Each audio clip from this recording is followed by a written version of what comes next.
Gaming Bolt presents the top 15 things hardcore players absolutely hate about Skyrim. Make no mistake, Skyrim isn't a terrible game by any stretch. To be honest, it's quite amazing, but it had a few shortcomings. Let's take a look at them. The story. Okay, this is more something that everyone can get behind. Skyrim's story lacks the kind of depth that the series has always been known for. It gets off to a great start, leading you to believe that you have to juggle the Skyrim Civil War with the return of the dragons. In reality though, the Civil War is relegated to a meaningless side quest, and the dragons are actually being brought back by a two-dimensional, genocidal cult. The lack of player choice in the story.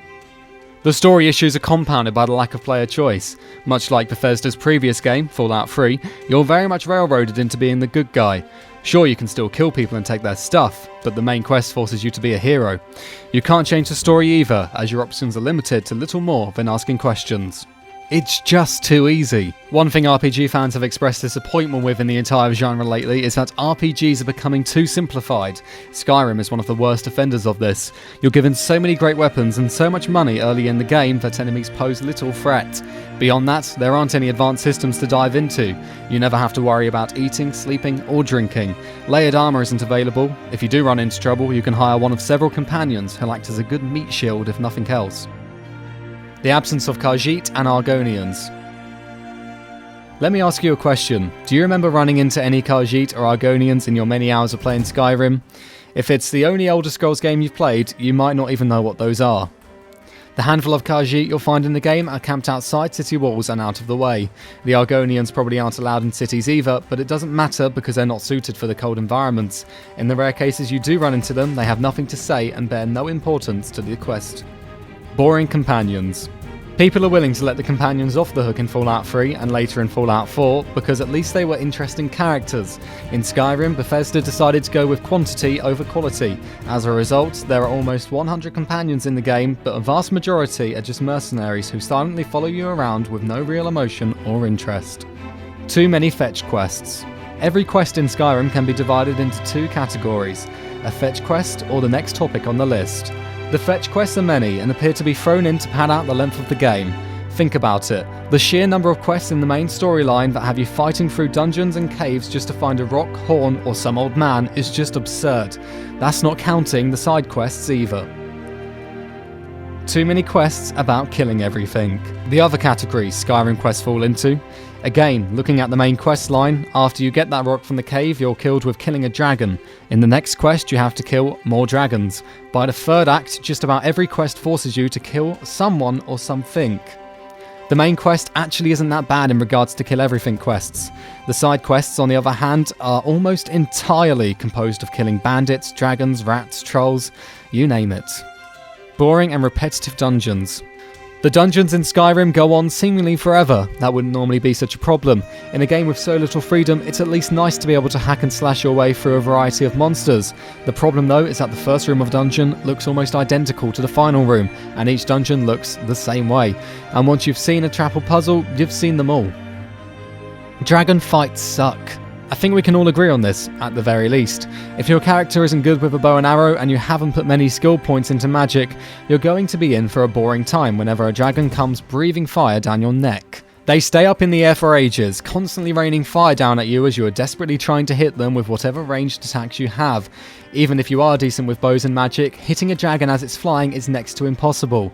When it finally does land, it just sits there and lets you wail on it for ages, barely moving or doing anything to try and stop you. Glitches. Skyrim is full of bugs and glitches, especially when it comes to AI pathfinding. Watchers, allies and enemies alike run in circles trying to track you down, taking the longest and most dangerous routes around when they could just jump down a short ledge right in front of you. Or maybe you'd prefer it if the game crashed every few hours. Don't worry, that happens too.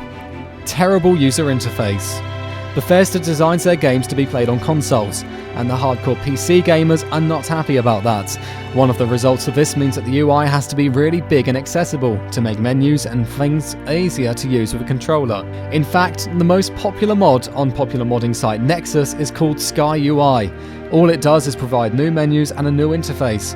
That's right, a mod all about fixing the look of the menus is more popular than nude mods. No layered armor. We're going to go back to this, because we have to. It's hard to say why Bethesda dropped such a fun and important gameplay mechanic starting with Oblivion, but they carried on with it into Skyrim. As a result, every character you made ended up looking the same, as you grabbed the single best looking or strongest armour you could find and stuck with it together, never needing to replace it, and never finding anything good to replace it with either. Most of the DLC sucked. There's no comparing Skyrim's DLC to Oblivion's. Shimmering Isles was considered one of the best pieces of DLC ever. In comparison, Dawnguard was plagued by many of the same issues as the base game, but compounded by a smaller and even less interesting world.